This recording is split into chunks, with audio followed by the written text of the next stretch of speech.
Tor is an important circumvention tool because it not only allows you to get around government filtering, but also helps keep internet activity anonymous and secure. Before we go to the email part of it, let's first talk about encryption, because there's a lot of talk about it and it can be a bit unclear. And encryption is this beautiful miracle that we got from mathematics.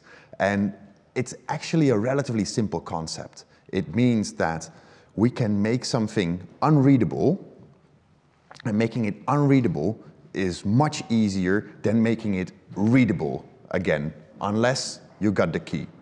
So while you scramble your information relatively easily, it makes it really hard for any adversary or any enemy or anyone who wants to eavesdrop you to get that information.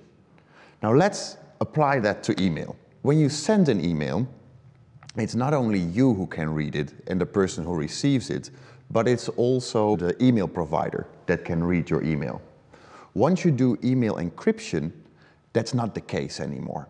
Another form of encryption, which is often used and which is very important, is simply when the website says HTTPS. And when the website is HTTPS, which is very important when you give in your username and password, then anyone who is listening on the line cannot see it. So that you have the HTTPS sign is very important when you sign into your email. And then when you encrypt your email, then it's also not visible for the person running the email service. So in the case, as happens with people when they are, for instance, interrogated, they can give up their email password. But once you have given up your email password, but your emails are still encrypted, your email can still not be read because it looks like garbled text. Gmail uses by itself HTTPS. So people who are on the line will not be able to read it.